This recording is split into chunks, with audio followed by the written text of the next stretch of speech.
Learn Punjabi ਵਿੱਚ Jagjit sir ਇਸ ਮਾਂ ਬੋਲੀ ਦੀ ਸੇਵਾ ਵਿੱਚ ਲੱਗੇ ਹੋਏ ਚੈਨਲ ਦੇ ਰਾਹੀਂ ਅਸੀਂ ਉਹਨਾਂ ਸਾਰੇ ਵਿਦਿਆਰਥੀਆਂ, ਸਿੱਖਿਆਰਥੀਆਂ, ਅਧਿਆਪਕਾਂ ਨੂੰ ਸ਼ੁਭਕਾਮਨਾਵਾਂ ਦਿੰਦੇ ਹਾਂ ਜੋ ਕਿ ਅਧਿਆਪਕ ਪਾਤਰਤਾ ਇਮਤਿਹਾਨ ਦੀਆਂ ਤਿਆਰੀਆਂ ਕਰ ਰਹੇ ਨੇ, ਭਾਵੇਂ ਉਹ PS ਟੈਟ ਵਿੱਚ ਹੋਣ, H ਟੈਟ ਵਿੱਚ ਹੋਣ, ਰੀਤ ਵਿੱਚ ਹੋਣ, C ਟੈਟ ਹੋਣ ਜਾਂ ਹੋਰ ਵੀ ਜਿੰਨੇ ਵੀ ਅਧਿਆਪਕ ਪਾਤਰਤਾ ਦੇ ਇਮਤਿਹਾਨ ਨੇ ਉਹਨਾਂ ਦੀ ਤਿਆਰੀ ਕਰ ਰਹੇ ਨੇ ਅਤੇ ਉਹਨਾਂ ਨੇ ਆਪਣੀ ਮਾਂ ਬੋਲੀ ਪੰਜਾਬੀ ਨੂੰ ਆਪਣੇ ਕਰੀਅਰ ਦੇ ਤੌਰ 'ਤੇ ਚੁਣਿਆ ਹੈ।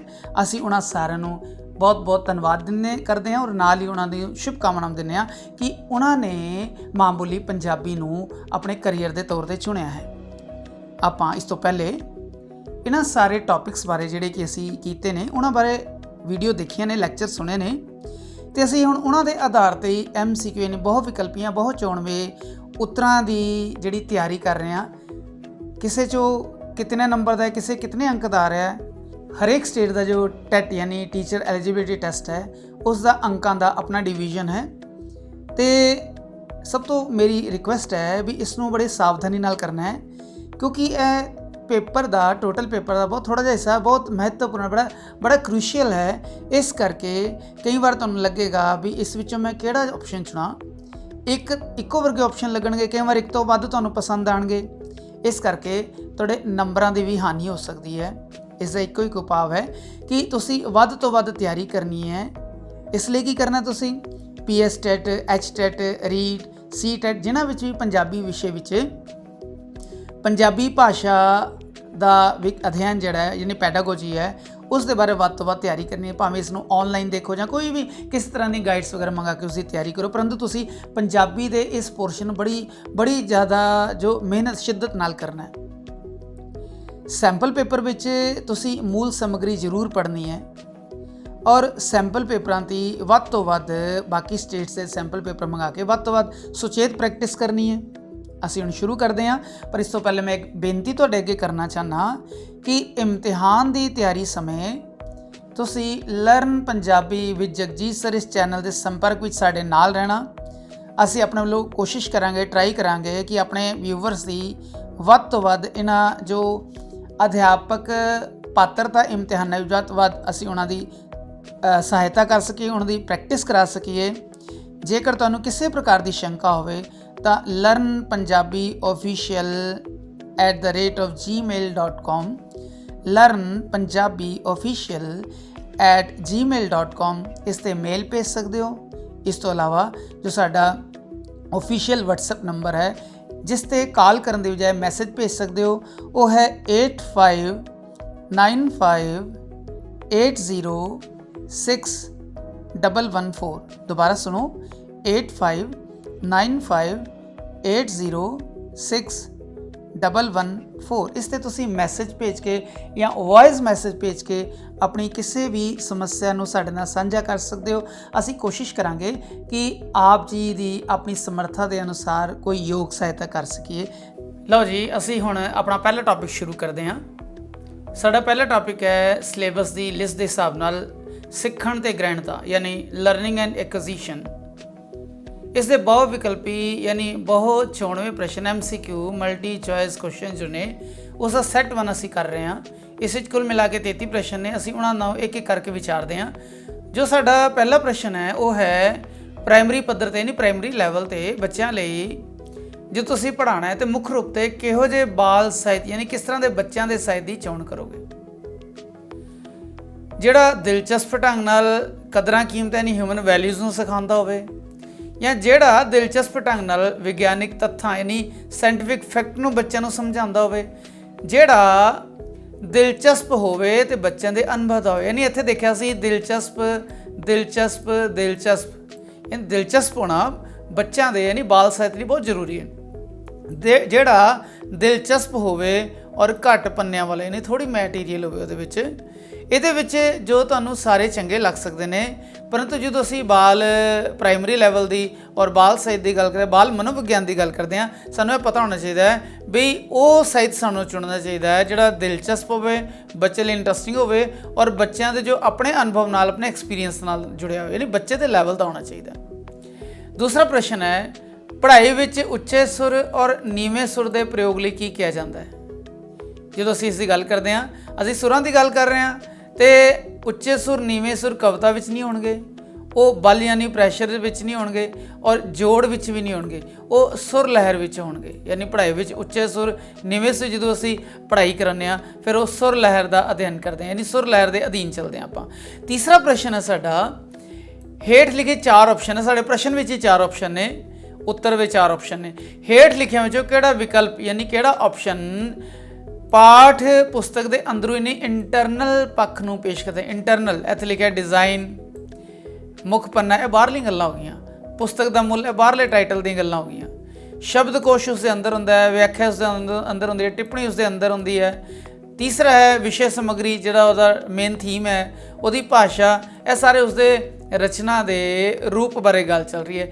ਰਚਨਾਕਾਰ ਯਾਨੀ ਜੋ ਵੀ ਕਹਾਣੀਕਾਰ ਹੈ, ਕਵੀ, ਉਸ ਦੇ ਨਾਲ ਜਾਣ ਪਛਾਣ, ਔਰ ਜਾਂ ਫਿਰ ਸਿਰਲੇਖ, ਉਹਦਾ ਟਾਈਟਲ ਕਿਸ ਤਰ੍ਹਾਂ ਹੈ, ਢੁਕਵਾਂ ਹੈ ਕਿ ਨਹੀਂ ਹੈ, ਜਾਂ ਸੰਦਰਭ ਦੀ ਰੈਫਰੈਂਸ ਦੀ ਗੱਲ, ਜਾਂ ਫਿਰ ਚਿੱਤਰਾਂ ਦੀ ਗੱਲ ਹੋ ਰਹੀ ਹੈ। ਅਸੀਂ ਜਦੋਂ ਗੱਲ ਕੀਤੀ ਪ੍ਰਸ਼ਨ ਦੀ, ਤੇ ਪਾਠ ਦੇ ਅੰਦਰੂਨੀ ਪੱਖ ਨੂੰ ਕੌਣ ਪੇਸ਼ ਕਰਦਾ ਹੈ? ਡਿਜ਼ਾਈਨ ਤੇ ਬਾਹਰ ਦਾ ਹੈ, ਮੁੱਖ ਪੰਨਾ ਵੀ ਬਾਹਰ ਦੀ ਗੱਲ। ਇਹਦਾ ਮਤਲਬ ਜੋ ਸ਼ਬਦਕੋਸ਼ ਤੋਂ ਲੈ ਕੇ ਇਹ ਚਿੱਤਰ ਤੱਕ, ਯਾਨੀ ਦੂਜਾ, ਤੀਜਾ ਔਰ ਚੌਥਾ, ਇਹ ਜੋ ਹੈ ਇਸਦਾ ਸਹੀ ਆਪਸ਼ਨ ਹੈ। ਪਹਿਲਾ, ਦੂਜਾ, ਚੌਥਾ ਨਹੀਂ ਹੈ, ਜਾਂ ਫਿਰ ਪਹਿਲਾ, ਦੂਜਾ, ਤੀਜਾ ਨਹੀਂ ਹੈ, ਕਿਉਂਕਿ ਪਹਿਲਾ ਤੇ ਬਾਹਰ ਦੀ ਗੱਲ ਆ ਕਿ ਡਿਜ਼ਾਈਨ, ਮੁੱਖ ਪੰਨਾ, ਪੁਸਤਕ ਦਾ ਮੁੱਲ, ਇਹ ਤੇ ਬਾਹਰ ਦੀਆਂ ਗੱਲਾਂ, ਪਰ ਅਸੀਂ ਅੰਦਰੂਨੀ ਪੱਖ ਦੀ ਗੱਲ ਕਰ ਰਹੇ ਹਾਂ। ਇਸ ਕਰਕੇ ਜਿੰਨੀਆਂ ਵੀ ਗੱਲਾਂ ਨੇ ਸ਼ਬਦਕੋਸ਼ ਤੋਂ ਲੈ ਕੇ ਚਿੱਤਰ ਤੱਕ, ਇਹ ਸਭ ਅੰਦਰੂਨੀ ਜਿਹੜੇ ਉਸਦੇ ਆਸਪੈਕਟ ਨੇ ਕਿਸੇ ਵੀ ਚੰਗੀ ਕਿਤਾਬ ਦੇ, ਪਾਠ ਪੁਸਤਕ ਦੇ। ਹੁਣ ਅਸੀਂ ਚੌਥੇ ਪ੍ਰਸ਼ਨ ਕਰਨ ਜਾ ਰਹੇ ਹਾਂ। ਪ੍ਰਾਇਮਰੀ ਪੱਧਰ ਤੇ ਯਾਨੀ ਪ੍ਰਾਇਮਰੀ ਯਾਨੀ ਲੈਵਲ ਤੇ ਪੜ੍ਹਨ ਦਾ ਆਦਰਸ਼ਕ ਰੂਪ ਕੀ ਹੈ? ਬੱਚਿਆਂ ਨੂੰ ਅਸੀਂ ਕਹਿੰਦੇ ਪੜ੍ਹੋ, ਤੇ ਪੜ੍ਹਾਉਣ ਦਾ ਆਦਰਸ਼ਕ ਰੂਪ ਕੀ ਹੈ? ਯਾਨੀ ਪਠਨ ਕੌਸ਼ਲ ਦਾ ਆਦਰਸ਼ ਰੂਪ, ਬੋਲ ਬੋਲ ਕੇ ਪੜ੍ਹਨਾ, ਜਾਂ ਬੜੀ ਤੇਜ਼ੀ ਨਾਲ ਪੜ੍ਹ ਜਾਣਾ, ਜਾਂ ਫਿਰ ਚੁੱਪ ਰਹਿ ਕੇ ਮੌਨ ਧਾਰਨ ਕਰਕੇ ਪੜ੍ਹਨਾ, ਮੌਨ ਪੜ੍ਹਨਾ, ਜਾਂ ਬਹੁਤ ਗਹਿਰਾ ਪੜ੍ਹਨਾ। ਅਸੀਂ ਪ੍ਰਾਇਮਰੀ ਪੱਧਰ ਦੀ ਬੱਚਿਆਂ ਦੇ ਲੈਵਲ ਦੀ ਗੱਲ ਕਰ ਰਹੇ, ਬਾਲ ਮਨੋਵਿਗਿਆਨ ਦੀ ਕਰ ਰਹੇ ਹਾਂ, ਤੇ ਬੋਲ ਬੋਲ ਕੇ ਪੜ੍ਹਨ ਦਾ ਆਦਰਸ਼ਕ ਰੂਪ ਮੰਨਿਆ ਜਾਂਦਾ ਹੈ। ਯਾਨੀ ਅਸੀਂ ਵਾਚਨ ਕੌਸ਼ਲ ਦੀ ਜਾਂ ਪਠਨ ਕੌਸ਼ਲ ਦੀ ਗੱਲ ਕਰ ਰਹੇ ਹਾਂ। ਹੁਣ ਅਸੀਂ ਚੱਲਦੇ ਹਾਂ ਪੰਜਵੇਂ ਪ੍ਰਸ਼ਨ ਤੇ। ਪੰਜਵਾਂ ਪ੍ਰਸ਼ਨ ਹੈ, ਪ੍ਰਾਇਮਰੀ ਪੱਧਰ ਤੇ, ਪ੍ਰਾਇਮਰੀ ਲੈਵਲ ਤੇ ਬੱਚਾ ਜਮਾਤ ਵਿੱਚ ਗੱਲਾਂ ਕਰਦਾ ਜਿਹੜੀ ਉਹਦੀ ਆਪਣੀ ਮਾਂ ਬੋਲੀ ਹੈ ਨਾ, ਮੰਨ ਲਓ ਕੋਈ ਬੰਦਾ ਪੰਜਾਬੀ ਦਾ ਬੱਚਾ ਮੇਰੀ ਕਲਾਸ 'ਚ ਬੈਠਾ, ਪੰਜਾਬੀ ਦੀ ਜਮਾਤ 'ਚ ਬੈਠਾ ਹੈ, ਉਹ ਹਿੰਦੀ ਦੇ ਪਰਿਵਾਰ ਵਿੱਚੋਂ, ਹਿੰਦੀ ਬੋਲਣ ਵਾਲੇ ਵਿੱਚੋਂ, ਜਾਂ ਗੁਜਰਾਤੀ ਵਿੱਚੋਂ ਆਇਆ, ਜਾਂ ਫਿਰ ਕਿਸੇ ਹੋਰ ਪਰਿਵਾਰ ਬੋਲੀ ਵਿੱਚੋਂ ਆਇਆ, ਤੇ ਉਹ ਗੱਲਾਂ ਕਰਦਾ ਵਿਚਾਰ ਵਟਾਂਦਰਾ ਕਰਦਾ ਆਪਣੀ ਮਾਂ ਬੋਲੀ 'ਚ ਉਹ ਬੋਲਦਾ, ਉਹਦੇ ਸ਼ਬਦਾਂ ਦਾ ਇਸਤੇਮਾਲ ਕਰਦਾ ਹੈ। ਹੁਣ ਸਾਡੇ ਕੋਲ ਕੀ ਆਪਸ਼ਨ ਨੇ ਕਿ ਮਾਂ ਬੋਲੀ ਇਸਤੇਮਾਲ ਕਰਨ ਨੂੰ ਅਸੀਂ ਟੋਕ ਦਾਂਗੇ, ਮਨਾ ਕਰ ਦਾਂਗੇ। ਦੂਸਰੀ ਗੱਲ, ਉਸ ਨੂੰ ਸਿਖਾਂਗੇ ਵੀ ਸਿਰਫ ਨਿਰੋਲ ਯਾਨੀ ਸ਼ੁੱਧ ਪੰਜਾਬੀ ਦੇ ਸ਼ਬਦ ਵਰਤੋ, ਅਸੀਂ ਉਸ ਨੂੰ ਮਜਬੂਰ ਕਰਾਂਗੇ। ਤੀਸਰਾ ਹੈ, ਉਸ ਦੀ ਗੱਲ ਬੜੇ ਚਾਅ ਨਾਲ ਸੁਣਾਂਗੇ, ਉਸ ਦੀ ਗੱਲ ਨੂੰ ਪੰਜਾਬੀ ਵਿੱਚ ਰਿਪੀਟ ਕਰ ਦਾਂਗੇ, ਦੁਹਰਾ ਦੇਵਾਂਗੇ, ਜਾਂ ਫਿਰ ਸਾਰੀ ਜਮਾਤ ਨੂੰ ਠੀਕ ਸ਼ਬਦ ਦਾ ਉਚਾਰਨ ਕਰਾਵਾਂਗੇ। ਪਰ ਠੀਕ ਗਲਤ ਤੇ ਉਸ ਬੱਚੇ ਦਾ ਜੋ ਆਪਣੀ ਮਾਤ ਭਾਸ਼ਾ ਬੋਲੇ, ਸਾਰਿਆਂ ਦੀ ਮਾਤ ਭਾਸ਼ਾ ਉਹ ਥੋੜ੍ਹਾ ਜੋ ਉਸ ਬੱਚੇ ਦੀ ਹੈ। ਇਸ ਤੋਂ ਭਾਵ ਹੈ ਕਿ ਅਸੀਂ ਉਸ ਦੀ ਗੱਲ ਬੜੇ ਚਾਅ ਨਾਲ ਸੁਣਾਂਗੇ ਤਾਂ ਕਿ ਬੱਚੇ ਨੂੰ ਇਹ ਨਾ ਲੱਗੇ ਕਿ ਅਧਿਆਪਕ ਮੈਨੂੰ ਟੋਕ ਰਿਹਾ, ਬੱਚਾ ਸਹਿਮ ਜਾਂਦਾ ਹੈ। ਔਰ ਜਦੋਂ ਉਹ ਬੱਚਾ ਬੋਲਦਾ ਹੈ ਤਾਂ ਜੇ ਉਹ ਬੋਲਦਾ ਹੈ ਉਸ ਨੂੰ ਅਸੀਂ ਉਂਝ ਦਾ ਉਂਝ ਪੰਜਾਬੀ ਭਾਸ਼ਾ ਵਿੱਚ ਦੁਹਰਾ ਦੇਵਾਂਗੇ ਤਾਂ ਕਿ ਬੱਚੇ ਨੂੰ ਲੱਗੇ ਕਿ ਮੈਂ ਸ਼ਾਇਦ ਕੁਝ ਗਲਤ ਬੋਲਿਆ, ਇਹਨੂੰ ਪੰਜਾਬੀ ਵਿੱਚ ਇਸ ਤਰ੍ਹਾਂ ਕਹਿੰਦੇ ਨੇ। ਤੀਸਰਾ ਆਪਸ਼ਨ ਠੀਕ ਹੈ। ਛੇਵਾਂ ਸਾਡਾ ਪ੍ਰਸ਼ਨ ਹੈ, ਵਾਇਗੋਤਸਕੀ ਦੇ ਅਨੁਸਾਰ ਭਾਸ਼ਾ ਵਿੱਚ ਕਿਸ ਦੀ ਸਭ ਤੋਂ ਵੱਡੀ ਭੂਮਿਕਾ ਹੈ? ਖਾਸ ਭੂਮਿਕਾ ਕਿਸ ਦੀ ਹੈ? ਸਭ ਤੋਂ ਵੱਡੀ ਭੂਮਿਕਾ ਸਕੂਲ ਦੀ, ਜਾਂ ਫਿਰ ਮੀਡੀਆ ਦੀ, ਜਾਂ ਫਿਰ ਆਪਣੇ ਦਿਮਾਗ ਦੀ ਖਾਸ ਭੂਮਿਕਾ ਭਾਸ਼ਾ ਵਿੱਚ, ਜਾਂ ਫਿਰ ਸਮਾਜ ਦੀ ਜਿਹੜੀ ਭੂਮਿਕਾ ਹੈ। ਇੱਥੇ ਤੁਹਾਨੂੰ ਇੱਕ ਜਾਂ ਦੋ 'ਚ ਜਿਹੜਾ ਕਨਫਿਊਜ਼ਨ ਹੋ ਸਕਦਾ ਹੈ, ਪਰ ਸਾਨੂੰ ਪਤਾ ਹੈ ਵੀ ਜੋ ਵਾਇਗੋਤਸਕੀ ਦੇ ਜਦੋਂ ਅਸੀਂ ਉਹਦੀ ਥਿਊਰੀ ਪੜ੍ਹਦੇ ਹਾਂ ਤੇ ਉਹ ਕਹਿੰਦਾ ਵੀ ਭਾਸ਼ਾ ਸਿੱਖਣ ਵਿੱਚ ਨਾ ਉਹਦੇ ਸਮਾਜ ਦਾ ਬਹੁਤ ਪ੍ਰਭਾਵ ਪੈਂਦਾ। ਸਮਾਜ ਦਾ ਮਤਲਬ ਉਸ ਬੱਚੇ ਦਾ ਪਰਿਵਾਰ, ਉਸ ਦਾ ਆਲਾ ਦੁਆਲਾ, ਉਸਦੇ ਰਿਸ਼ਤੇਦਾਰੀ, ਉਸ ਦਾ ਮੁਹੱਲਾ ਔਰ ਉਸਦੇ ਸਾਥੀ, ਇਹਨਾਂ ਦਾ, ਇਸ ਨੂੰ ਸਮਾਜ ਕਿਹਾ ਜਾਂਦਾ ਹੈ। ਇਸ ਦਾ ਬੱਚੇ ਦੀ ਭਾਸ਼ਾ ਸਿੱਖਣ 'ਤੇ ਬਹੁਤ ਪ੍ਰਭਾਵ ਪੈਂਦਾ ਹੈ। ਸਾਡਾ 7ਵਾਂ ਪ੍ਰਸ਼ਨ ਹੈ, ਜਿਹੜੀ ਭਾਸ਼ਾ ਆਪਣੇ ਆਲੇ ਦੁਆਲੇ ਤੋਂ ਬੱਚਾ ਸਿੱਖਦਾ ਹੈ ਉਹਨੂੰ ਕੀ ਕਹਿੰਦੇ ਆ? ਕਿ ਉਹਨੂੰ ਪਹਿਲੀ ਭਾਸ਼ਾ ਕਹਾਂਗੇ, ਜਾਂ ਦੂਜੀ ਭਾਸ਼ਾ ਕਹਾਂਗੇ, ਜਾਂ ਉਸਨੂੰ ਮਾਤ ਭਾਸ਼ਾ ਕਹਾਂਗੇ, ਜਾਂ ਉਸਨੂੰ ਹੋਰ ਭਾਸ਼ਾ ਕਹਾਂਗੇ? ਇਸ ਦਾ ਉੱਤਰ ਜਾਣਨ ਤੋਂ ਪਹਿਲਾਂ ਅਸੀਂ ਕਰਦੇ ਹਾਂ 8ਵਾਂ ਪ੍ਰਸ਼ਨ। 8ਵੇਂ ਪ੍ਰਸ਼ਨ ਵਿੱਚ ਲਿਖਿਆ ਹੈ, ਬੱਚਾ ਆਪਣੀ ਭਾਸ਼ਾ ਜਿਹੜੀ ਭਾਸ਼ਾ ਆਪਣੇ ਸਕੂਲ ਤੋਂ ਸਿੱਖਦਾ ਹੈ, ਬੱਚਾ ਜਿਹੜੀ ਭਾਸ਼ਾ ਆਪਣੇ ਸਕੂਲ ਤੋਂ ਸਿੱਖਦਾ ਹੈ, ਮਾਤ ਭਾਸ਼ਾ ਤੇ ਘਰੋਂ ਪੜ੍ਹ ਕੇ ਆਇਆ ਹੈ। ਜਦੋਂ ਰਸਮੀ ਤੌਰ 'ਤੇ, ਫਾਰਮਲ ਤੌਰ 'ਤੇ, ਔਪਚਾਰਿਕ ਤੌਰ 'ਤੇ ਉਹ ਸਕੂਲ ਪੜ੍ਹਨਾ ਹੈ, ਉਹਨੇ ਪਹਿਲੀ ਭਾਸ਼ਾ ਸਿੱਖੀ। ਮੰਨ ਲਓ ਕਿਸੇ ਬੱਚੇ ਦੀ ਮਾਂ ਬੋਲੀ ਪੰਜਾਬੀ ਹੈ, ਉਹ ਪਹਿਲੀ ਉਹਦੀ ਮਾਤ ਭਾਸ਼ਾ ਹੈ। ਪਹਿਲੀ ਭਾਸ਼ਾ ਉਹਦੀ ਉਹ ਹੈ ਜੋ ਸਕੂਲ ਆ ਕੇ ਹਿੰਦੀ ਜਾਂ ਕੋਈ ਹੋਰ ਭਾਸ਼ਾ ਸਿੱਖੇਗਾ। ਇਸ ਦਾ ਮਤਲਬ ਜੋ ਪਹਿਲੀ ਭਾਸ਼ਾ ਹੈ ਉਹ ਹੈ ਉਸਦੀ ਜੋ ਸਕੂਲ ਤੋਂ ਸਿੱਖਦਾ, ਉਹ ਰਸਮੀ ਤੌਰ 'ਤੇ ਜਦੋਂ ਪੜ੍ਹਾਈ ਕਰਦਾ ਆਪਣੀ ਮਾਤ ਭਾਸ਼ਾ ਤੋਂ ਬਾਹਰ ਜਾ ਕੇ। ਇੱਥੇ ਹੁਣ ਅਸੀਂ ਫਿਰ ਦੁਬਾਰਾ 7ਵੇਂ ਕੁਐਸਚਨ ਵੱਲ ਆਉਂਦੇ ਹਾਂ ਵੀ ਜਿਹੜੀ ਭਾਸ਼ਾ ਬੱਚਾ ਆਪਣੇ ਆਲੇ ਦੁਆਲੇ ਤੋਂ ਸਿੱਖਦਾ ਹੈ ਕਿ ਉਹ ਪਹਿਲੀ ਭਾਸ਼ਾ ਹੈ, ਪਰ ਅਸੀਂ ਜਾਣ ਲਿਆ ਪਹਿਲੀ ਭਾਸ਼ਾ ਬੱਚਾ ਸਕੂਲ ਵਿੱਚ ਆ ਕੇ ਸਿੱਖਦਾ ਹੈ। ਫਿਰ ਦੂਜੀ ਭਾਸ਼ਾ ਬਾਰੇ ਅਸੀਂ ਅੱਗੇ ਗੱਲ ਕਰਾਂਗੇ, 1-2 ਕੁਐਸਚਨ ਅੱਗੇ ਛੱਡ ਕੇ। ਹੁਣ ਅਸੀਂ ਅਜੇ ਆਪਸ਼ਨ ਤੇ ਆਨੇ ਮਾਤ ਭਾਸ਼ਾ, ਜਿਹੜਾ ਬੱਚਾ ਆਪਣੇ ਆਲੇ ਦੁਆਲੇ ਆਪਣੇ ਮਿੱਤਰਾਂ ਤੋਂ, ਆਪਣੇ ਜਿਹੜੇ ਹਾਣ ਉਮਰ ਦੇ ਗੁਆਂਢੀਆਂ ਤੋਂ, ਬੱਚਿਆਂ ਤੋਂ ਸਿੱਖਦਾ ਹੈ ਜਾਂ ਆਪਣੇ ਮਾਤਾ ਪਿਤਾ, ਆਪਣੇ ਰਿਸ਼ਤੇਦਾਰਾਂ ਤੋਂ ਸਿੱਖਦਾ, ਕਲੋਜ਼ ਰਿਲੇਸ਼ਨਸ ਤੋਂ ਸਿੱਖਦਾ ਹੈ, ਉਸ ਨੂੰ ਅਸੀਂ ਮਾਤ ਭਾਸ਼ਾ ਕਹਿੰਦੇ ਹਾਂ। ਫਿਰ ਦੁਬਾਰਾ 8ਵਾਂ ਪ੍ਰਸ਼ਨ ਤੇ ਆਨੇ ਆ, ਬੱਚਾ ਜਿਹੜੀ ਭਾਸ਼ਾ ਆਪਣੇ ਸਕੂਲ ਤੋਂ ਸਿੱਖਦਾ ਹੈ ਉਸ ਨੂੰ ਕੀ ਕਹਾਂਗੇ? ਮਾਤ ਭਾਸ਼ਾ ਘਰ ਸਿੱਖ ਕੇ ਆਇਆ। ਦੂਜੀ ਭਾਸ਼ਾ ਦੇ ਸਿੱਖੇ ਨੇ, ਅਸੀਂ ਪਹਿਲੀ ਭਾਸ਼ਾ ਦੀ ਗੱਲ ਕਰ ਰਹੇ ਹਾਂ ਵੀ ਜਿਹੜਾ ਰਸਮੀ ਤੌਰ ਤੇ ਜਦੋਂ ਪਹਿਲੀ ਲੈਂਗੁਏਜ ਬੱਚਾ ਆਪਣੇ ਘਰ ਤੋਂ ਬਾਹਰ ਨਿਕਲ ਸਕੂਲ ਵਿੱਚ ਸਿੱਖਣਾ ਸ਼ੁਰੂ ਕਰਦਾ ਹੈ ਉਸ ਦੀ ਪਹਿਲੀ ਭਾਸ਼ਾ ਹੈ। 9ਵਾਂ ਪ੍ਰਸ਼ਨ ਹੈ ਸਾਡਾ, ਬੱਚਾ ਘਰ ਦੇ ਵਾਤਾਵਰਣ ਵਿੱਚ ਕਿਹੜੇ ਭਾਸ਼ਾ ਕੌਸ਼ਲ ਸਿੱਖ ਲੈਂਦਾ ਹੈ? ਅਸੀਂ 4 ਭਾਸ਼ਾ ਕੌਸ਼ਲ ਦੀ ਗੱਲ ਕੀਤੀ ਹੈ। ਇੱਕ ਤੇ ਬੱਚਾ ਬਚਪਨ ਤੋਂ ਜੰਮਣ ਤੋਂ ਹੀ ਸੁਣਦਾ ਹੈ, ਫਿਰ ਉਸ ਦਾ ਅਨੁਕਰਨ ਕਰਕੇ ਬੋਲਦਾ ਹੈ, ਬੋਲਣ ਤੋਂ ਬਾਅਦ ਫਿਰ ਉਸ ਨੂੰ ਪੜ੍ਹਨਾ ਸ਼ੁਰੂ ਕਰਦਾ ਹੈ, ਫਿਰ ਉਸਦਾ ਲਿਖਤੀ ਜਾਂ ਲਿਖਣ ਜਿਹੜਾ ਹੈ ਨਾ ਕੌਸ਼ਲ ਉਹ ਬਾਅਦ 'ਚ ਵਿਕਸਿਤ ਹੁੰਦਾ ਹੈ, ਸਕੂਲ ਰਸਮੀ ਤੌਰ 'ਤੇ ਵਿਕਸਿਤ ਹੁੰਦਾ ਹੈ। ਹੁਣ ਇਹ 'ਚ ਦੇਖਦੇ ਹਾਂ, ਪਹਿਲਾ ਸੁਣਨ ਅਤੇ ਬੋਲਣ। ਬੱਚਾ ਸੁਣਦਾ ਫਿਰ ਬੋਲਦਾ, ਇਹ ਠੀਕ ਹੈਗਾ। ਬੱਚਾ ਘਰ ਤੋਂ ਕਿਹੜੇ ਭਾਸ਼ਾ ਕੌਸ਼ਲ ਸਿੱਖ ਕੇ ਆਉਂਦਾ ਹੈ? ਦੂਸਰਾ ਸੁਣਨਾ ਅਤੇ ਪੜ੍ਹਨਾ, ਘਰ ਤੋਂ ਸੁਣਦਾ ਤਾਂ ਹੈ ਪਰੰਤੂ ਪੜ੍ਹਦਾ ਸਕੂਲ ਆ ਕੇ ਹੈ। ਤੀਸਰਾ ਪੜ੍ਹਨਾ ਔਰ ਲਿਖਣਾ, ਇਹ ਦੋਨੋਂ ਜਿਹੜੇ ਆਸਪੈਕਟ ਨੇ, ਦੋਨੋਂ ਆਪਸ਼ਨ ਨੇ ਵੀ ਪੜ੍ਹਨਾ ਸਕੂਲ ਆ ਕੇ ਸਿੱਖਦਾ ਰਸਮੀ ਤੌਰ 'ਤੇ, ਲਿਖਣਾ ਵੀ ਸਕੂਲ ਆ ਕੇ ਸਿੱਖਦਾ, ਤੇ ਬੋਲਣਾ ਤੇ ਘਰੋਂ ਸਿੱਖਦਾ ਹੈ ਮਾਤ ਭਾਸ਼ਾ ਦੇ ਤੌਰ 'ਤੇ, ਪਰ ਲਿਖਣਾ ਸਕੂਲੇ ਆ ਕੇ ਸਿੱਖਦਾ। ਇਹਦਾ ਮਤਲਬ ਸੁਣਨਾ ਤੇ ਬੋਲਣਾ ਜੋ ਬੱਚਾ ਹੈ ਆਪਣੇ ਘਰ ਦੇ ਵਾਤਾਵਰਣ ਵਿੱਚੋਂ ਸਿੱਖ ਕੇ ਭਾਸ਼ਾ ਦੇ ਕੌਸ਼ਲ ਆਉਂਦਾ ਹੈ। 10ਵਾਂ ਪ੍ਰਸ਼ਨ ਹੈ ਸਾਡਾ, ਬੱਚਾ ਸਕੂਲ ਵਿੱਚੋਂ ਕਿਹੜੇ ਭਾਸ਼ਾ ਕੌਸ਼ਲ ਸਿੱਖਦਾ ਹੈ? ਸਕੂਲ ਵਿੱਚੋਂ ਕਿਹੜਾ ਸਿੱਖਦਾ ਹੈ? ਉਸੇ ਵਰਗਾ ਹੀ ਕੁਐਸਚਨ ਹੈ। ਬੋਲਣਾ ਤੇ ਪੜ੍ਹਨਾ, ਹਾਂ ਸਕੂਲ ਵਿੱਚ ਪੜ੍ਹਨਾ ਸਿੱਖਦਾ ਹੈ ਪਰ ਬੋਲਣਾ ਘਰੋਂ ਸਿੱਖਦਾ ਹੈ। ਬੋਲਣਾ ਤੇ ਲਿਖਣਾ, ਹਾਂ ਬੋਲਣਾ ਤੇ ਘਰੋਂ ਸਿੱਖਦਾ ਹੈ ਪਰ ਸਕੂਲੇ ਆ ਕੇ ਲਿਖਣਾ ਸ਼ੁਰੂ ਕਰਦਾ ਹੈ। ਫਿਰ ਸਕੂਲ ਵਿੱਚ ਕਿਹੜਾ ਭਾਸ਼ਾ ਕੌਸ਼ਲ ਸਿੱਖਦਾ ਹੈ? ਉਹ ਸਿੱਖਦਾ ਲਿਖਣਾ ਔਰ ਸਿੱਖਦਾ ਪੜ੍ਹਨਾ। ਦੋਨੋਂ ਫਾਰਮਲ ਰਸਮੀ ਐਜੂਕੇਸ਼ਨ ਵਿੱਚ ਆਉਂਦੇ ਨੇ। ਔਰ ਪੜ੍ਹਨਾ ਸੁਣਨਾ, ਇਹ 'ਚ ਪੜ੍ਹਨਾ ਤੇ ਸਕੂਲੀ ਹੈ ਪਰੰਤੂ ਜੋ ਸੁਣਨਾ ਉਹ ਘਰੇਲੂ ਮਾਤ ਭਾਸ਼ਾ ਨਾਲ ਸੰਬੰਧਿਤ ਹੈ। ਇਸ ਕਰਕੇ ਜਦੋਂ ਬੱਚਾ ਸਕੂਲ ਵਿੱਚ ਕਿਹੜੇ ਭਾਸ਼ਾ ਸਿੱਖਦਾ ਹੈ ਇਹਦੀ ਗੱਲ ਆਵੇ ਤਾਂ ਅਸੀਂ ਲਿਖਾਂਗੇ ਲਿਖਣ ਤੇ ਪੜ੍ਹਨ ਦੇ ਕੌਸ਼ਲ ਸਿੱਖਦਾ ਹੈ। 4 ਕੌਸ਼ਲ ਨੇ, ਸੁਣਨਾ, ਬੋਲਣਾ, ਲਿਖਣਾ, ਪੜ੍ਹਨਾ, ਫਿਰ ਲਿਖਣਾ। ਹੁਣ 11ਵਾਂ ਪ੍ਰਸ਼ਨ ਹੈ, ਜਦੋਂ ਕੋਈ ਗੈਰ ਪੰਜਾਬੀ, ਹੁਣ ਜਿਹੜਾ ਮੈਂ ਦੱਸਿਆ ਸੀ ਵੀ ਇੱਕ ਪ੍ਰਸ਼ਨ ਹੈ ਵੀ ਆਪਣੇ ਆਲੇ ਦੁਆਲੇ ਤੋਂ ਕਿਹੜੀ ਭਾਸ਼ਾ ਸਿੱਖਦਾ ਹੈ? ਉਹ ਮਾਤ ਭਾਸ਼ਾ। ਸਕੂਲੇ ਆ ਕੇ ਕਿਹੜੀ ਸਿੱਖਦਾ? ਉਹ ਪਹਿਲੀ ਭਾਸ਼ਾ ਸਿੱਖਦਾ। ਫਿਰ ਇਹ ਜੋ ਮਾਤ ਭਾਸ਼ਾ ਹੈ ਪਹਿਲੀ ਭਾਸ਼ਾ ਦਾ ਆਧਾਰ ਬਣਦੀ ਹੈ ਔਰ ਜੋ ਮਾਤ ਭਾਸ਼ਾ ਔਰ ਪਹਿਲੀ ਭਾਸ਼ਾ ਹੈ ਇਹ ਬਾਕੀ ਭਾਸ਼ਾਵਾਂ ਦਾ ਆਧਾਰ ਬਣਦੀ ਹੈ।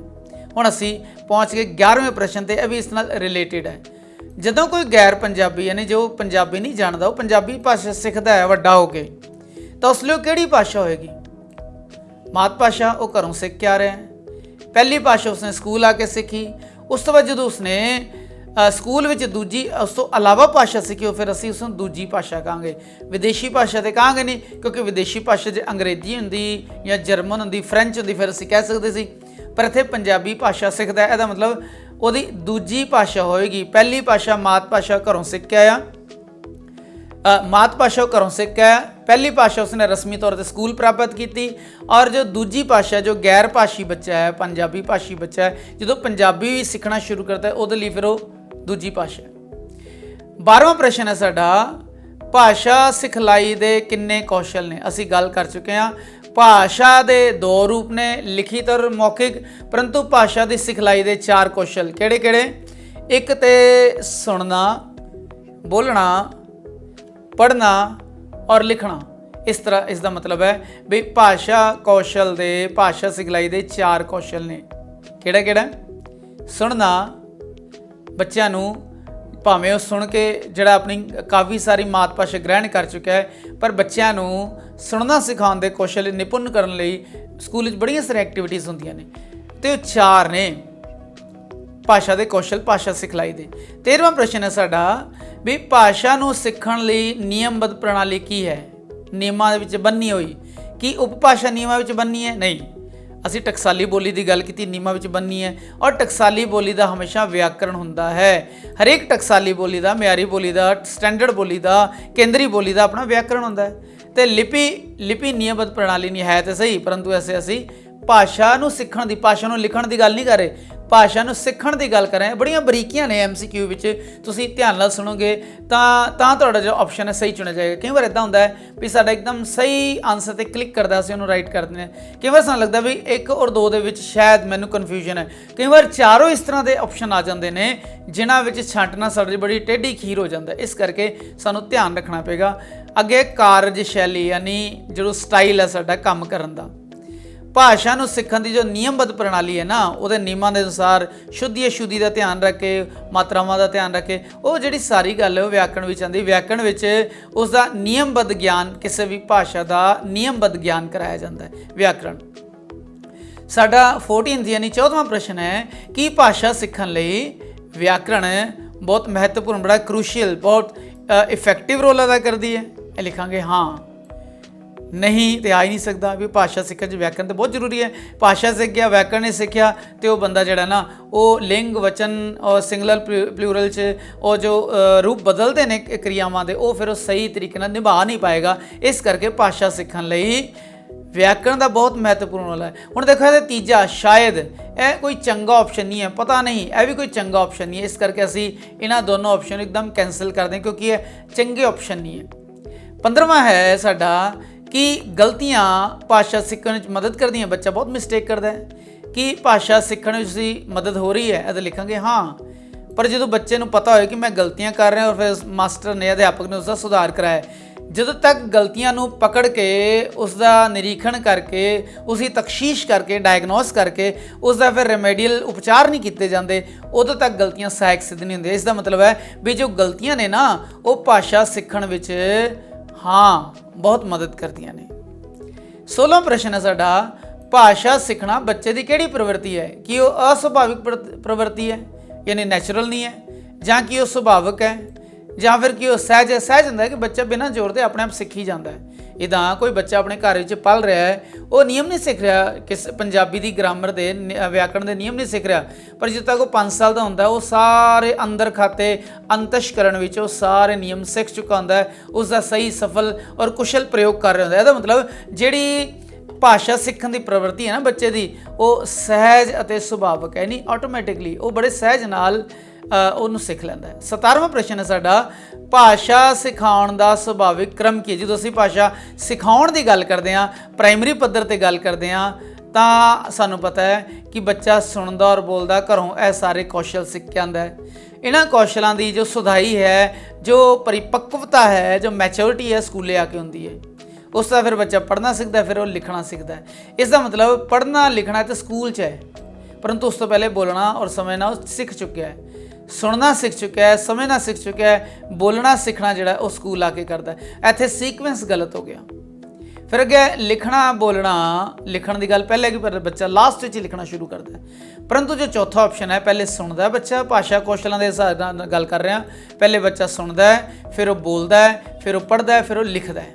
ਇਹ ਭਾਸ਼ਾ ਸਿੱਖਣ ਦਾ ਸੁਭਾਵਿਕ ਕ੍ਰਮ ਹੈ, ਕ੍ਰਮ ਯਾਨੀ ਸੀਕੁਐਂਸ। ਉਸ ਤੋਂ ਬਾਅਦ ਹੈ 18ਵਾਂ ਪ੍ਰਸ਼ਨ, ਦਿਮਾਗ ਦੀ ਪ੍ਰਕਿਰਿਆ ਕੇਵਲ ਸਰੀਰ ਦੇ ਅੰਗਾਂ ਦੇ ਉਚਿਤ ਅਭਿਆਸ ਅਤੇ ਸਿਖਲਾਈ ਦੁਆਰਾ ਹੀ ਪ੍ਰਾਪਤ ਕੀਤੀ ਜਾ ਸਕਦੀ ਹੈ। ਜੋ ਦਿਮਾਗ ਦੀ ਪ੍ਰਕਿਰਿਆ ਹੈ, ਜੋ ਪ੍ਰੋਸੈਸ ਆਫ ਮਾਈਂਡ ਹੈ, ਇਹ ਸਰੀਰ ਦੇ ਅੰਗਾਂ ਦੀ ਹਲਚਲ, ਉਚਿਤ ਅਭਿਆਸ ਤੇ ਸਿਖਲਾਈ ਦੁਆਰਾ ਹੀ ਪ੍ਰਾਪਤ ਕੀਤੀ ਜਾ ਸਕਦੀ ਹੈ।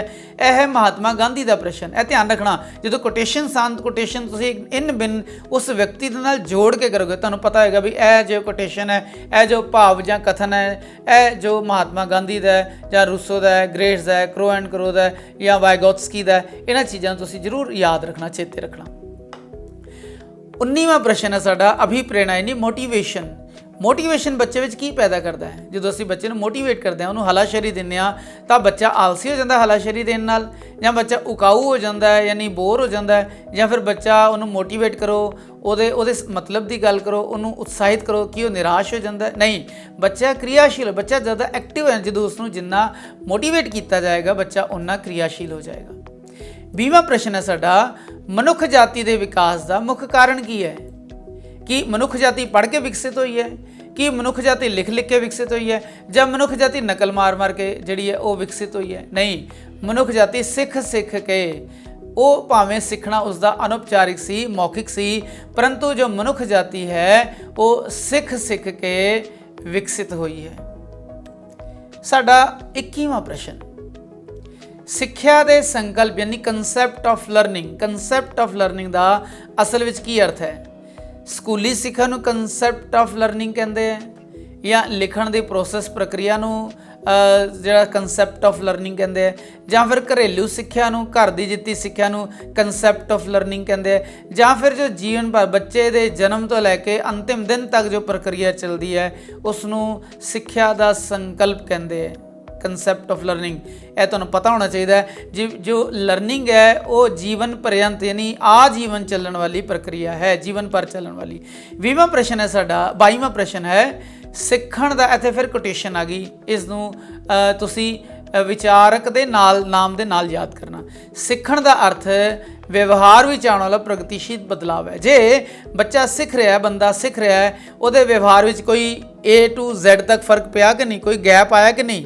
ਜੇ ਗੈਪ ਆਇਆ, ਫਰਕ ਪਿਆ ਤਾਂ ਉਹ ਸਿੱਖ ਰਿਹਾ। ਜੇ ਨਹੀਂ ਪਿਆ, ਜਿੱਦਾਂ ਉਹ ਪਹਿਲੇ ਊੜੇ ਅੜੇ ਤੇ ਸੀਗਾ, ਅੱਜ 1 ਸਾਲ ਬਾਅਦ ਵੀ ਊੜੇ ਅੜੇ ਤੇ, 10 ਸਾਲ ਬਾਅਦ ਵੀ ਊੜੇ ਅੜੇ ਤੇ, ਇਹਦਾ ਮਤਲਬ ਸਿੱਖ ਨਹੀਂ ਰਿਹਾ, ਪ੍ਰੋਸੈਸ ਆਫ ਲਰਨਿੰਗ ਨਹੀਂ ਹੋ ਰਿਹਾ ਜੋ ਅਨੁਭਵ ਦੁਆਰਾ ਆਉਂਦਾ ਹੈ। ਹੁਣ ਇਹ ਜੋ ਸਿੱਖਣ ਵਿੱਚ ਸਿੱਖਣ ਦਾ ਮਤਲਬ ਹੈ ਵੀ ਬੱਚੇ ਦੇ ਵਿਵਹਾਰ ਵਿੱਚ ਪ੍ਰਗਤੀਸ਼ੀਲ ਨਹੀਂ, ਅਗਾਂਹ ਵਧੂ ਬਦਲਾਵ। ਬੱਚਾ ਇਸ ਜਗ੍ਹਾ ਤੋਂ ਇਸ ਜਗ੍ਹਾ ਗਿਆ, ਇਸ ਜਗ੍ਹਾ ਤੋਂ ਇਸ ਜਗ੍ਹਾ ਗਿਆ, ਇਸ ਨੂੰ ਪ੍ਰਗਤੀਸ਼ੀਲ ਬਦਲਾਵ ਕਹੀਦਾ। ਤੇ ਕਰੋ ਐਂਡ ਕਰੋ ਨੇ ਕਿਹਾ, ਜਾਂ ਗੇਟਸ ਨੇ ਕਿਹਾ, ਜਾਂ ਫਿਰ ਸਕਿਨਰ ਜਾਂ ਵੁੱਡਵਰਡਸ ਨੇ ਕਿਹਾ। ਸਾਨੂੰ ਇੱਥੇ ਪਤਾ ਹੋਣਾ ਚਾਹੀਦਾ ਵੀ ਇਹ ਜੋ ਵਿਚਾਰ ਅਸੀਂ ਰੱਟ ਲੈਣਾ ਹੈ ਵੀ ਇਹ ਗੇਟਸ ਦਾ ਵਿਚਾਰ ਹੈ, ਪ੍ਰਗਤੀਸ਼ੀਲ ਬਦਲਾਵ ਵਾਲਾ। ਹੁਣ ਸਾਡਾ 23ਵਾਂ ਪ੍ਰਸ਼ਨ ਹੈ ਗ੍ਰਹਿਣ ਕਰਨਾ ਯਾਨੀ ਇਕੁਇਜ਼ੀਸ਼ਨ ਔਰ ਯਾਦ ਰੱਖਣਾ, ਲਰਨ ਯਾਨੀ ਮੈਮੋਰੀ ਵਿੱਚ ਰੱਖਣਾ, ਦੋਵੇਂ ਸਮੁੱਚੇ ਤੌਰ ਤੇ ਸਿੱਖਣਾ ਨੇ। ਇਹ ਕਿਸ ਨੇ ਕਿਹਾ ਵੀ ਜੋ ਇੱਕ ਤੇ ਯਾਦ ਰੱਖਣਾ, ਲਰਨ ਯਾਨੀ ਦਿਮਾਗ ਵਿੱਚ ਰੱਖਣਾ, ਦੂਸਰਾ ਉਸ ਨੂੰ ਐਕਵਾਇਰ ਕਰਨਾ, ਸਿੱਖਣਾ, ਗ੍ਰਹਿਣ ਕਰਨਾ। ਕੀ ਇਹ ਸਕਿਨਰ ਦਾ ਹੈ ਵਿਚਾਰ ਜਾਂ ਗੇਟਸ ਦਾ ਹੈ? ਦੋਨੋਂ ਸਮੁੱਚੇ ਤੌਰ ਤੇ ਸਿੱਖਣਾ ਹੀ, ਦੋਨਾਂ ਦਾ ਮਤਲਬ ਕਰੋ ਐਂਡ ਕਰੋ ਦਾ ਜਾਂ ਰਵਿੰਦਰਨਾਥ ਟੈਗੋਰ ਦਾ ਹੈ, ਮਹਾਤਮਾ ਗਾਂਧੀ ਤੇ ਕਿਸ ਦਾ ਹੈ? ਤੁਸੀਂ ਇਸ ਪੂਰੀ ਕੋਟੇਸ਼ਨ ਨੂੰ ਇਸ ਸਕਿਨਰ ਦੇ ਨਾਮ ਨਾਲ ਯਾਦ ਕਰੋਗੇ। ਔਰ 24ਵਾਂ ਪ੍ਰਸ਼ਨ ਹੈ ਸਾਡਾ ਸਿੱਖਣਾ ਤੇ ਗ੍ਰਹਿਣ ਕਰਨਾ, ਲਰਨਿੰਗ ਐਂਡ ਇਕੁਇਜ਼ੀਸ਼ਨ ਇੱਕ ਅਜਿਹਾ ਬਦਲਾਵ ਹੈ। ਜੇ ਬੱਚਾ ਲਰਨ ਕਰਦਾ, ਉਸ ਨੂੰ ਗ੍ਰਹਿਣ ਕਰਦਾ, ਆਤਮਸਾਤ ਕਰਦਾ ਹੈ, ਤੇ ਉਹ ਸਥਾਈ ਪਰਿਵਰਤਨ ਹੈ ਜਾਂ ਅਸਥਾਈ ਪਰਿਵਰਤਨ ਹੈ, ਜਾਂ ਕਾਲਪਨਿਕ ਹੈ, ਜਾਂ ਫਿਰ ਸਥੂਲ ਯਾਨੀ ਟੱਚ ਕਰ ਸਕਣ ਵਾਲਾ ਜੋ ਉਹ ਬਦਲਾਵ ਹੈ। ਸਾਨੂੰ ਪਤਾ ਹੋਣਾ ਚਾਹੀਦਾ ਹੈ ਵੀ ਲਰਨਿੰਗ ਐਂਡ ਇਕੁਇਜ਼ੀਸ਼ਨ ਜਿਹੜਾ ਇਹ ਜੀਵਨ ਦਾ ਸਥਾਈ ਬਦਲਾਵ ਹੈ। ਸਿੱਖ ਕੇ ਬੰਦਾ ਤਰੱਕੀ ਕਰਦਾ ਹੈ, ਵਿਕਾਸ ਕਰਦਾ ਹੈ ਬੁੱਧੀਮਨ ਦੇ ਤੌਰ ਤੇ ਇਹ ਸਥਾਈ ਬਦਲਾਵ ਆਉਂਦਾ ਹੈ। 25ਵਾਂ ਪ੍ਰਸ਼ਨ ਹੈ ਸਾਡਾ ਸਿੱਖਣ ਨਾਲ ਬੱਚਾ ਗ੍ਰਹਿਣ ਕਰਦਾ ਕੀ ਸਿੱਖਣਾ ਬੱਚਾ ਗਿਆਨ ਹਾਸਲ ਕਰਦਾ ਹੈ, ਕੀ ਆਪਣੇ ਸਕਿੱਲਸ ਯਾਨੀ ਕੌਸ਼ਲ ਵਧਾਉਂਦਾ ਹੈ, ਜਾਂ ਉਹਦੀਆਂ ਮਨੋਬਿਰਤੀਆਂ 'ਚ ਫਰਕ ਪੈਂਦਾ ਹੈ, ਜਾਂ ਸਾਰੇ? ਸਾਨੂੰ ਪਤਾ ਹੋਣਾ ਚਾਹੀਦਾ ਹੈ ਲਰਨਿੰਗ ਨਾਲ, ਸਿੱਖਣ ਨਾਲ ਬੱਚਾ ਗਿਆਨ ਵੀ ਹਾਸਲ ਕਰਦਾ ਹੈ, ਬੱਚਾ ਕੌਸ਼ਲ ਵੀ ਹਾਸਲ ਕਰਦਾ ਹੈ, ਸਕਿੱਲਸ ਹਾਸਲ ਕਰਦਾ ਹੈ, ਔਰ ਮਨੋਬਿਰਤੀਆਂ ਵੀ ਹਾਸਲ ਕਰਦਾ ਹੈ। ਤਾਂ ਮਤਲਬ ਉਪਰੋਕਤ ਸਾਰੇ ਠੀਕ ਹੋਏਗਾ। ਇੱਦਾਂ ਵੀ ਹੋ ਸਕਦਾ ਹੈ ਵੀ ਇਹ 'ਚ 2 ਦਿੱਤੇ ਗਿਆਨ ਔਰ ਮਨੋਬਿਰਤੀਆਂ, ਤੀਸਰਾ ਕੁਛ ਹੋਰ ਲਿਖਿਆ, ਫਿਰ ਚੌਥਾ ਲਿਖਿਆ ਹੈ ਪਹਿਲਾ ਅਤੇ ਤੀਜਾ, ਫਿਰ ਤੁਸੀਂ ਉੱਤੇ ਟਿਕ ਕਰੋਗੇ।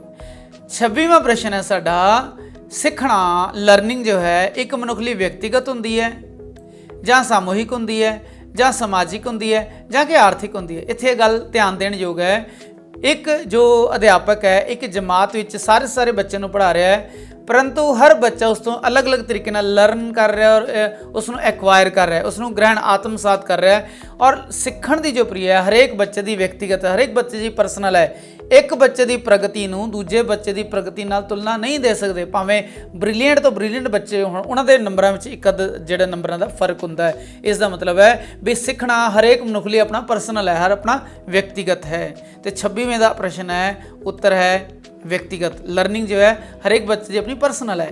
27ਵਾਂ ਪ੍ਰਸ਼ਨ ਹੈ ਬੱਚਾ ਰਸਮੀ ਯਾਨੀ ਔਪਚਾਰਿਕ ਯਾਨੀ ਸਕੂਲੀ ਭਾਸ਼ਾ, ਬੱਚਾ ਰਸਮੀ ਭਾਸ਼ਾ ਕਿਸ ਤੋਂ ਸਿੱਖਦਾ ਹੈ? ਜਿੱਦਾਂ ਮੈਂ ਮੰਨ ਲਓ ਪਹਿਲੇ ਜੋ ਸਾਡੀ ਪਿੱਠ ਭੂਮੀ ਸੀ ਉਹ ਮਾਂ ਬੋਲੀ ਪੰਜਾਬੀ ਵਾਲੀ ਸੀ, ਅਸੀਂ ਪਹਿਲੀ 'ਚ ਸਕੂਲ ਗਏ ਔਰ ਪਹਿਲੀ ਸਕੂਲ ਜਾ ਕੇ ਫਿਰ ਅਸੀਂ ਹਿੰਦੀ ਸਿੱਖੀ। ਇਹਦਾ ਮਤਲਬ ਰਸਮੀ ਭਾਸ਼ਾ ਜੋ ਮੇਰੀ ਪਹਿਲੀ ਭਾਸ਼ਾ ਸੀ ਉਹ ਮੇਰੀ ਹਿੰਦੀ ਸੀ, ਮਾਤ ਭਾਸ਼ਾ ਮੇਰੀ ਪੰਜਾਬੀ ਹੈ। ਇਸ ਤੋਂ ਬਾਅਦ ਮੈਂ 6ਵੀਂ ਜਮਾਤ ਵਿੱਚ ਇੰਗਲਿਸ਼ ਸਿੱਖੀ, ਇਸ ਤੋਂ ਇਲਾਵਾ ਹੋਰ ਭਾਸ਼ਾਵਾਂ ਦਾ ਜੋ ਗਿਆਨ ਲਿਆ ਉਹ ਫਿਰ ਦੂਜੀ ਤੀਜੀ ਭਾਸ਼ਾ, ਇਸ ਤਰ੍ਹਾਂ ਜਿਹੜਾ ਉਹ ਉੱਤਰ ਯਾਨੀ ਜਿਹੜਾ ਸੀਕੁਐਂਸ ਵਾਈਜ਼ ਚੱਲਦਾ ਹੈ। ਤੇ ਜੋ ਰਸਮੀ ਭਾਸ਼ਾ ਹੈ, ਜੋ ਔਪਚਾਰਿਕ ਭਾਸ਼ਾ ਹੈ, ਉਹ ਬੱਚਾ ਕਿੱਥੋਂ ਸਿੱਖਦਾ? ਪਰਿਵਾਰ ਤੋਂ।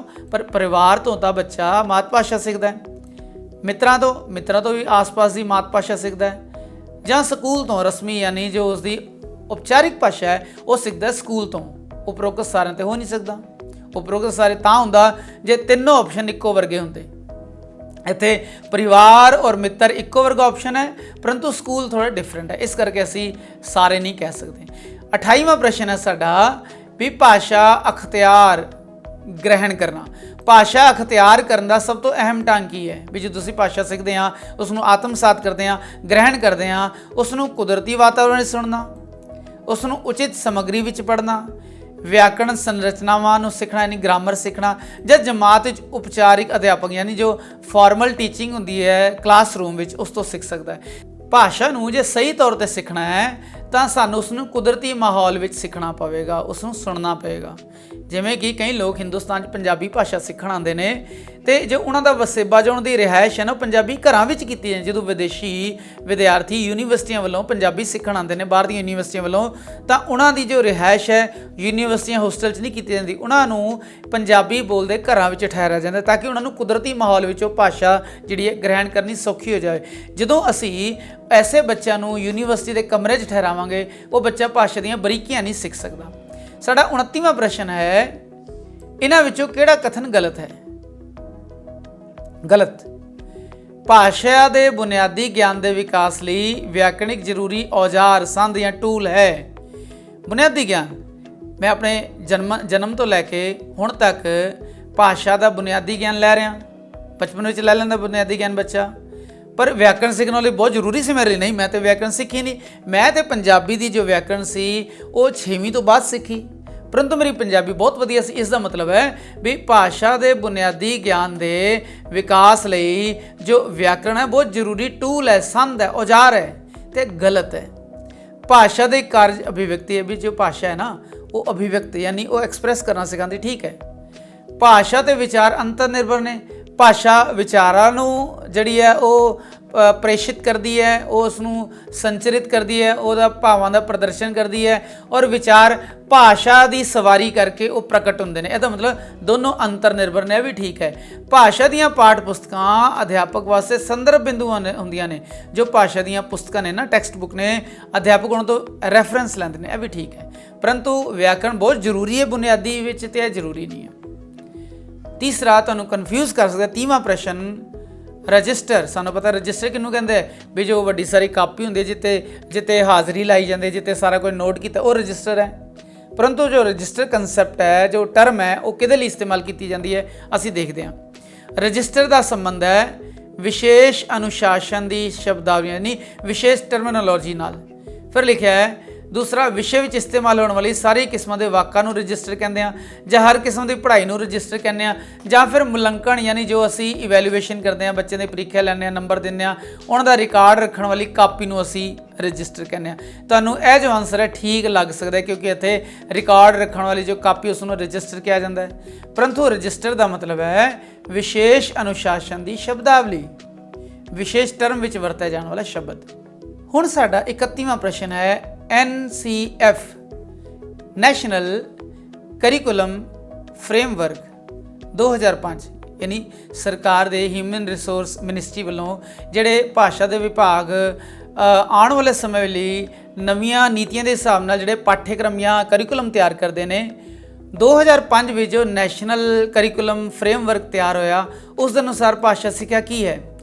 ਵਿਦਿਆਰਥੀਆਂ ਦੇ ਉਚਾਰਨ ਅਤੇ ਲਗਾਂ ਯਾਨੀ ਮਾਤਰਾ ਦੇ ਸੁਧਾਰ 'ਤੇ ਜ਼ਿਆਦਾ ਜ਼ੋਰ ਦਿੰਦੀ ਹੈ, ਜਾਂ ਫਿਰ ਵਿਦਿਆਰਥੀਆਂ ਨੂੰ ਪਾਠ ਪੁਸਤਕ ਦਾ ਇੱਕ ਇੱਕ ਅੱਖਰ ਯਾਦ ਕਰਨ 'ਤੇ ਜ਼ੋਰ ਦਿੰਦੀ ਹੈ, ਜਾਂ ਫਿਰ ਵਿਦਿਆਰਥੀਆਂ ਦੀ ਕਿਰਿਆਸ਼ੀਲਤਾ ਜਾਂ ਸਹਿਭਾਗਿਤਾ 'ਤੇ ਬਲ ਦਿੰਦੀ ਹੈ। ਕਿਰਿਆਸ਼ੀਲਤਾ ਦਾ ਐਕਟੀਵਿਟੀ ਔਰ ਸਹਿਭਾਗਿਤਾ ਦਾ ਮਤਲਬ ਉਸ ਵਿੱਚ ਭਾਗ ਲੈ ਕੇ ਉਸ ਨੂੰ ਸਿੱਖਣਾ, ਠੀਕ ਹੈ, ਉਸ ਵਿੱਚ ਇਨਵੋਲਵ ਹੋਣਾ। ਲਾਸਟ ਹੈ ਵਿਦਿਆਰਥੀਆਂ ਦੇ ਲਿਖਣ 'ਤੇ ਬਲ ਦੇਣਾ। ਇੱਥੇ ਤੇ ਅੱਖਰ ਯਾਦ ਕਰਨ 'ਤੇ ਬਲ ਦੇਣਾ, ਇੱਥੇ ਅਸੀਂ ਲਿਖਣ 'ਤੇ ਜ਼ੋਰ ਦੇਣਾ, ਇੱਥੇ ਅਸੀਂ ਉਚਾਰਨ ਔਰ ਲਗਾ ਮਾਤਰਾ ਦੇ ਸੁਧਾਰ 'ਤੇ ਜ਼ੋਰ ਦੇਣਾ। ਪਰ ਸਾਨੂੰ ਪਤਾ ਹੋਣਾ ਚਾਹੀਦਾ ਹੈ ਜੋ ਨੈਸ਼ਨਲ ਕਰਿਕੂਲਮ ਫਰੇਮਵਰਕ ਹੈ 2005 ਦਾ, ਉਸ ਵਿੱਚ ਜੋ ਵਿਦਿਆਰਥੀਆਂ ਦੀ ਜੋ ਕਿਰਿਆਸ਼ੀਲਤਾ ਸਹਿਭਾਗਿਤਾ 'ਤੇ ਬਲ ਦਿੰਦੀ ਹੈ, ਯਾਨੀ ਬੱਚੇ ਐਕਟਿਵ ਹੋ ਕੇ ਉਸ ਐਕਟੀਵਿਟੀ ਵਿੱਚ, ਉਸ ਕਰਿਕੂਲਮ ਵਿੱਚ ਇਨਵੋਲਵ ਹੋ ਕੇ ਸਿੱਖ ਲੈਣ ਕਿਸੇ ਵੀ ਵਿਸ਼ੇ, ਕਿਸੇ ਵੀ ਉਦੇਸ਼ ਨੂੰ।